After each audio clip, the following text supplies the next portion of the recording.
નવસારીમાં જૂથ અથડામણ બાદ 300 લોકો સામે ફરિયાદ દાખલ, પોલીસનું ફૂટ પેટ્રોલિંગ અને ભારે બંદોબસ્ત. નવસારીમાં મોડી રાત્રે પાર્કિંગ બાબતે બે જૂથ વચ્ચે અથડામણ થતા નાસભાગ મચી ગઈ. નવસારી શહેરમાં આવેલ દરગાહ રોડની સામે પેઇન્ટર શેખની ગલીમાં એક દંપતી મોટરસાયકલ પાસે ઊભા હતા, ત્યારે સ્થાનિકે મોટરસાયકલ હટાવી લેવાનું કહેતા બંને વચ્ચે મારામારી થઈ હતી. બંને પક્ષ વચ્ચે સમાધાન પણ થયું. ત્યારબાદ ફરી 100 થી વધુ યુવાનો આવીને સ્થાનિક બહેનો સાથે ગાળાગાળી કરી હોબાળો મચાવ્યો. યુવાનોએ વધુ ગુસ્સે થઈ બહેનો પર હાથ ઉપાડ્યો, પથ્થરમારો કરતા મામલો બીચક્યો. આ સાથે જ તેમને અહીંથી કાઢીશું, બહેનોને કપડાં કાઢીને મારીશું અને જાતિ વિશે ગાળો આપતા વાતાવરણ તંગ બન્યું. લોકોના ટોળે એકત્રિત થઈ ગયા, દહેશત ફેલાઈ ગઈ. આ અંગેની જાણ થતાં પોલીસ ઘટના સ્થળે પહોંચી ગઈ હતી. હિન્દુ સંગઠનોએ આ મામલે રામધૂનની ચીમકી આપતા દરગાહ રોડ વિસ્તારમાં ભારે પોલીસ બંદોબસ્ત મૂકી દેવામાં આવ્યો. પોલીસ એક્શનમાં આવીને 200 થી 300 લોકો વિરુદ્ધ ગુનો નોંધી 6 સામે એટ્રોસિટી એક્ટ હેઠળ ગુનો દાખલ કરી 4ની ધરપકડ કરી છે. હાલ પોલીસનો કાફલો ટેકનિકલ હાઈસ્કૂલ પાસે ખડકી દેવામાં આવ્યો છે. અજબમાં ભરી શાંતિ હાલમાં જોવા મળી રહી છે. તુષાર સુમેરાએ રાજકોટના કમિશનર તરીકેનો સંભાળ્યો ચાર્જ. રાજકોટ મહાનગરપાલિકાના 34માં કમિશનર તરીકે નવનિયુક્ત તુષાર સુમેરાએ ચાર્જ સંભાળ્યો.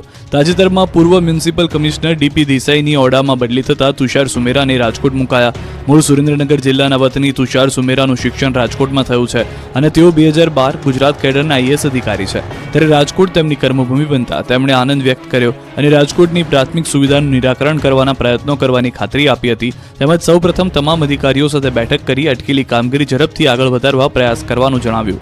હાલ તમામ અધિકારીઓ ભયમાં કામ કરી રહ્યા છે, ત્યારે તુષાર સુમેરાએ ફરીથી પરિસ્થિતિ સામાન્ય કરવામાં કેટલા સફળ થશે તે આવનારો સમય જ બતાવશે. સાથોસાથ પ્લાન પાસ તેમજ બાંધકામ પરવાનગી અંગેના નિયમો હળવા કરીને કામગીરી વેગવંતી બનાવાશે. સ્પર્ધાત્મક પરીક્ષાની તૈયારી કરતા ઉમેદવારો માટે મોટા સમાચાર છે. જીપીએસસીના અધ્યક્ષ હસમુખ પટેલે ભરતી અંગે કરી જાહેરાત. 11 ભરતીની પરીક્ષાની તારીખો જાહેર કરાઈ. 23મી ફેબ્રુઆરી અને 30મી માર્ચે પરીક્ષા યોજવામાં આવશે. કુલ 28,000 જગ્યા માટે યોજાશે પરીક્ષા. વર્ગ 1 વર્ગ 2ની પરીક્ષા ક્લબ કરાઈ છે. વર્ગ 3ની પરીક્ષા અલગ રીતે યોજાશે. પ્રક્રિયા ઝડપથી થાય તે માટે પ્રયાસો હાથ ધરવામાં આવ્યા છે. તો કુલ 28 જેટલી ભરતીઓ જે છે 28,000 જેટલી ભરતીઓ કરવામાં આવશે. રાજ્યની ગ્રાન્ટેડ શાળાઓમાં ક્લાર્ક અને પટાવાળાની ભરતીને લઈને શાળા સંચાલક મંડળનું સરકારને અલ્ટિમેટમ.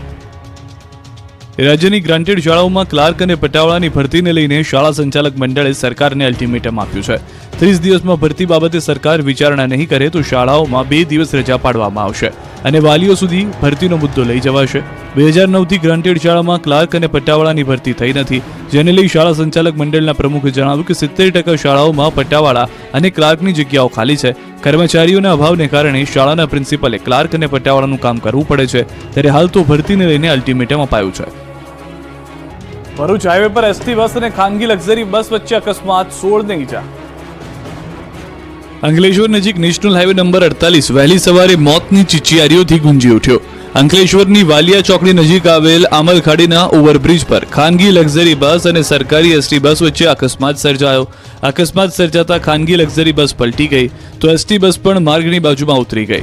ખાનગી બસ પલટી જતા બસમાં સવાર મુસાફરો અંદર જ ફસાઈ ગયા. મુસાફરો ફસાતા બચાવની બૂમો પડી. આ અંગેની જાણ આસપાસના સ્થાનિકોને થતા તેઓ મદદ માટે દોડી આવ્યા અને મુસાફરોને બસમાંથી બહાર કાઢ્યા. બનાવની જાણ થતાની સાથે જ પોલીસ કાફલો પણ ઘટના સ્થળે દોડી આવ્યો અને ઇજાગ્રસ્તોને 108 એમ્બ્યુલન્સ સેવાની મદદથી સારવાર અર્થે અંકલેશ્વરની જયાબેન મોદી હોસ્પિટલ ખસેડવામાં આવ્યો. આ બનાવમાં 16 મુસાફરોને નાની મોટી ઈજા પહોંચી તો અકસ્માતના પગલે નેશનલ હાઈવે નંબર 48 પર ટ્રાફિક જામની પરિસ્થિતિનું પણ નિર્માણ થયું. અંકલેશ્વરમાં ટ્રક ભડકે બળ્યો તો અમદાવાદ વટવા જીઆઈડીસીમાં વિકરાળ આગ, પોરબંદરનું જંગલ સળગ્યું. અંકલેશ્વરની રાજપીપળા ચોકડી નજીક એક ટ્રક સળગ્યો હતો. રાજપીપળા ચોકડી નજીક ટ્રક ઊભો હતો. ટ્રકમાં વેલ્ડિંગની કામગીરી ચાલી રહી હતી ત્યારે એક તણખલાના કારણે આગ લાગી હતી. જોતજોતામાં આગે વિકરાળ સ્વરૂપ ધારણ કરી લેતા આખો ટ્રક બળીને ખાખ થઈ ગયો. અચાનક આગ લાગતા નાસભાગ મચી ગઈ. લોકોએ પાણીની ડોલો ઠલવી આગ પર કાબુ મેળવવાનો પ્રયાસ કર્યો, પરંતુ આગ વધુ ભીષણ બનતા ફાયરની ટીમ દોડી આવી હતી. ફાયરની ટીમે પાણીનો મારો ચલાવી આગને કાબૂમાં લીધી. અમદાવાદની વટવા જીઆઈડીસી ફેઝ 1માં આવેલી રોયલ કેમિકલ કંપનીમાં ભીષણ આગ લાગી હતી. ફેક્ટરીમાં સોલ્વન્ટ નામનું કેમિકલ હોવાને કારણે આગ વધુ ફેલાઈ હતી, જેના કારણે દૂર સુધી ધુમાડાના ગોટેગોટા જોવા મળ્યા હતા. ઘટનાની જાણ થતાં ફાયર વિભાગના ઉચ્ચ અધિકારીઓ સહિત 16 જેટલી ગાડીઓ ઘટના સ્થળ પર પહોંચી હતી. ફાયર બ્રિગેડ દ્વારા આગ કાબૂમાં લેવાનો પ્રયાસ શરૂ કરાયો હતો. આ તરફ પોરબંદરના રતનપર જુરીઓના જંગલમાં આગ લાગી હતી. રતનપર જંગલ વિસ્તારમાં આગ લાગતા નાસભાગ મચી ગઈ હતી. પોરબંદર ફાયર બ્રિગેડની 2 ટીમ ઘટના સ્થળે પહોંચી પાણીનો મારો કર્યો હતો. જંત્રીના સૂચિત વધારા સામે બિલ્ડરો મેદાનમાં. અમદાવાદ, સુરત, વડોદરા, રાજકોટ સહિતના શહેરોમાં રસ્તા પર ઉતર્યા. જો તમે પણ ઘરનું ઘર લેવાનું વિચારી રહ્યા છો તો આ સમાચાર તમારા માટે કામના છે. ઘર, દુકાન કે જમીન ખરીદી આગામી દિવસોમાં મોંઘી થવાની છે. સૂચિત જંત્રી દરને લઈને રાજ્યમાં વિરોધ ફાટી નીકળ્યો છે. સામાન્ય લોકોને ઘર, જમીન ખરીદવા મોંઘા બનવાના છે. જો કે સૌથી વધુ ચિંતા બિલ્ડરોની વધી હોય તેવું લાગે છે. રાજકોટ, વડોદરા, મહેસાણા, અમદાવાદ સહિતના શહેરોમાં બિલ્ડર્સ રસ્તા પર ઉતર્યા અને તંત્રને આવેદનપત્ર પાઠવી જંત્રી વધારો હાલ પૂરતો મોકૂફ રાખવા માંગ કરી.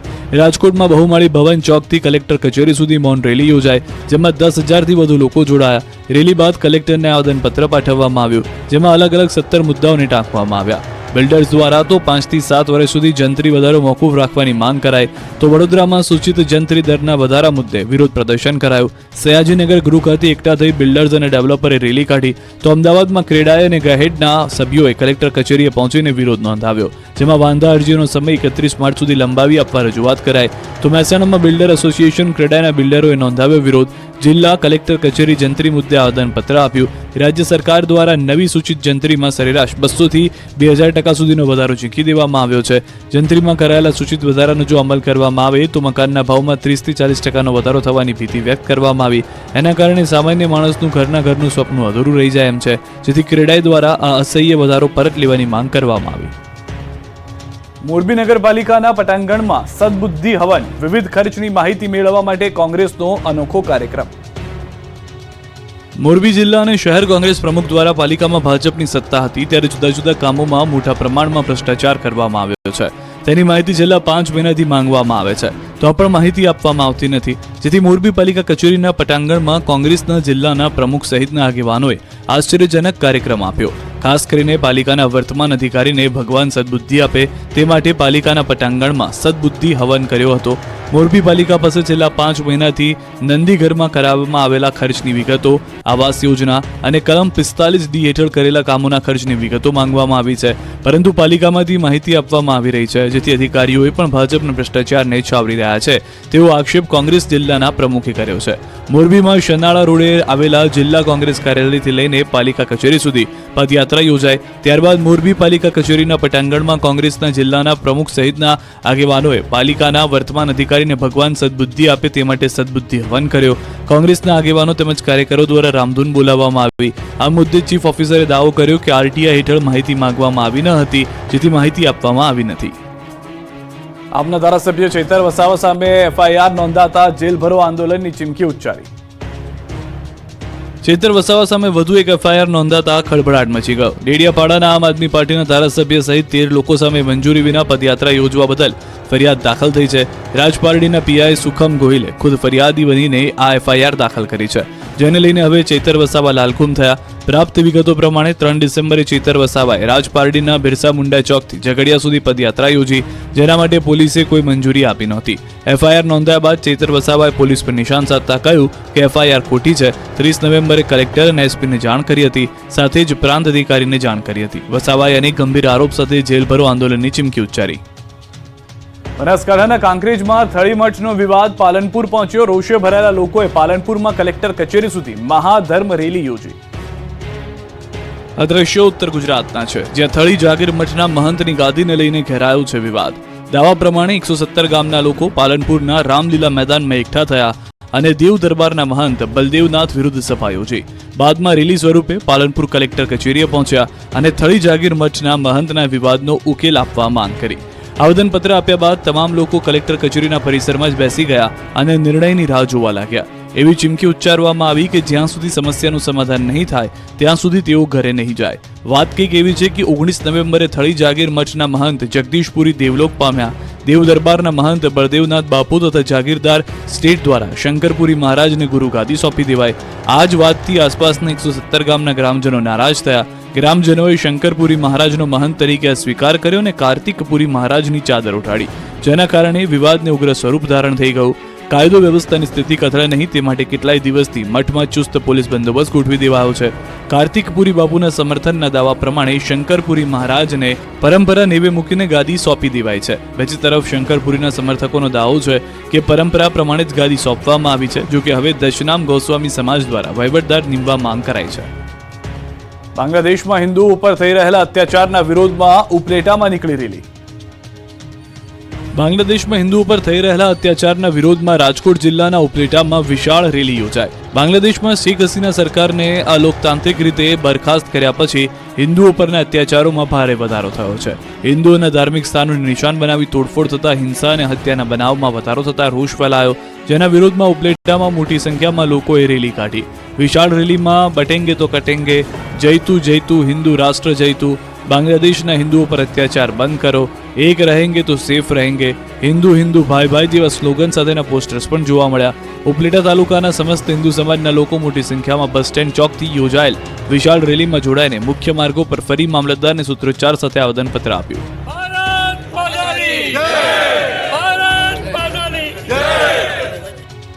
સુરતમાં ચોરને એટીએમ તોડતા પરસેવો છૂટી ગયો, ઘટના સીસીટીવીમાં કેદ. સુરતના પલસાણામાં એક ચોરને એટીએમ તોડવાનો પ્રયાસ કરવો ભારે પડી ગયો. એટીએમ તોડવા ચોરનો પરસેવો છૂટી ગયો. પલસાણા સ્થિત બેંક ઓફ બરોડાના એટીએમમાં એક અજાણ્યો ઇસમ ચોરી કરવા માટે આવ્યો હતો. દ્રશ્યમાં જોઈ શકાય છે કે એક શખ્સ એટીએમમાં ઘૂસીને સાયરનનો કેબલ તોડીને મશીન તોડવાનો પ્રયાસ કરે છે, પરંતુ આકરી મહેનત છતાં તે એટીએમ ખોલી શકતો નથી અને નિરાશ થઈને ચાલ્યો જાય છે. આ ઘટના અંગેની જાણ પોલીસને કરાતા પોલીસ કાફલો ઘટના સ્થળે પહોંચ્યો હતો અને પોલીસે સીસીટીવીના આધારે શખ્સને ઝડપી લેવા માટે પ્રયાસ હાથ ધર્યા છે. રાજકોટમાં હજી પણ 2000 રૂપિયાની નોટ ચાલે છે, કમિશન 300 રૂપિયા. આખા દેશમાં ભલે ક્યાંય 2000ની નોટ ન ચાલતી હોય, પરંતુ રંગીલા રાજકોટમાં ગુલાબી રંગના આ નોટ ધમાકેદાર દોડે છે, જેનો પર્દાફાશ થતા ખળભળાટ મચી ગયો. શહેરના જુબેલી ખાતે આવેલા મહેતા પેન ડેપોનો એક વિડીયો વાયરલ થયો, જેમાં 300 રૂપિયા લઈને 2000ની ચલણમાંથી હટાવી લેવાયેલી નોટ વટાવવામાં આવે છે. જ્યારે મીડિયાએ સંચાલક સાથે વાત કરી તો તેણે પણ આ રીતે ગુલાબી નોટના કાળા કારોબારની કબૂલાત કરી. સંચાલકે તો ત્યાં સુધી કહ્યું કે અમારો આ બાપ દાદાનો ધંધો છે એટલે કરીએ છીએ. સંચાલકે કરેલી કબૂલાતમાં એ વાતનો પણ ખુલાસો થયો કે આવા તત્વોનું આખું નેટવર્ક અમદાવાદ અને મુંબઈ સુધી ફેલાયેલું છે. રાજકોટમાંથી 2000ની નોટ લઈને તેઓ અમદાવાદ અને મુંબઈ બેઠેલા એજન્ટોને મોકલે છે. આવા એજન્ટો આરબીઆઈમાં જઈને નોટ બદલવાનું કામ કરે છે. અમારી જેમ જે લીગલ ટેન્ડર છે ને, અમારી જેમ એજન્ટ હોય ને જે અમદાવાદ બોમ્બે, એને અમે મોકલી આપીએ, લીક આપી દે, અમને 70-80 રૂપિયા વચ્ચે મળે. હા, મહેનતાણું લઈને. બરવાળાના બેલા ગામે પાણીના ઉડ્યા 10 ફૂટ ઊંચા ફુવારા. 10 ફૂટથી ઊંચા પાણીના ફુવારાના દ્રશ્યો છે બરવાળાના બેલા ગામના. તંત્રની બેદરકારીના કારણે બેલા ગામે પ્લોટ વિસ્તારમાં પાણીની લાઇનમાં ભંગાણ થયું. પાણીનું પ્રેશર હોવાથી લાઇનમાં ગાબડું પડ્યું. લાઇન તૂટતા આજુબાજુના પાણીની રેલમછેલ થઈ ગઈ. પાણીની લાઇનમાં પ્રેશર એટલું હતું કે 10 ફૂટથી વધુ પાણી ઊંચા ફુવારા જોવા મળ્યા. આ રીતે 1.5 થી 2 કલાક સુધી પાણીના ફુવારા ઉડતા રહેતા લાખો લીટર પાણીનો વેડફાટ થયો. પ્લોટ વિસ્તારમાં નદી વહેતી હોય તેવા દ્રશ્યો જોવા મળ્યા. પાણીની લાઇનમાં ભંગાણથી લોકોમાં રોષ જોવા મળ્યો. તંત્રને જાણ કરવામાં આવી.